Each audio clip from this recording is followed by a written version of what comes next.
வசுமனசே நமஹா. 105வது மந்திரம். வசு மனசா. வசு என்று சொல்லும் பொழுது மேலான சிறப்பான தன்மையை குறிக்கின்றது. மேலான சிறப்பான தன்மையை குறிப்பது எதுவோ அது வசு.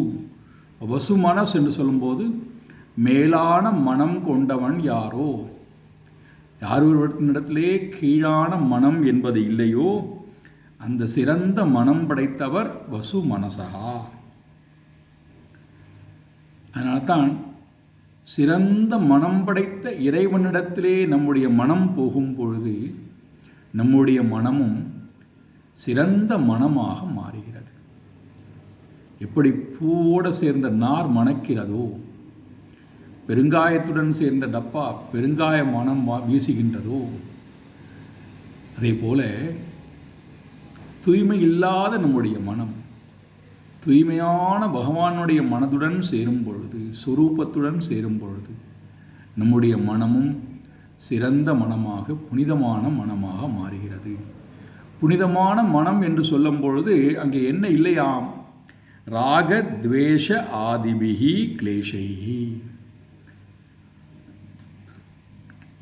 யார் ஒருவத்திரிடத்திலே ராக துவேஷம் முதலாக இருக்கக்கூடிய அழுக்குகள் இல்லையோ, விருப்பு வெறுப்பு முதலாக இருக்கக்கூடிய அழுக்குகள் யாரிடத்திலே இல்லையோ அவர் வசு மனசா.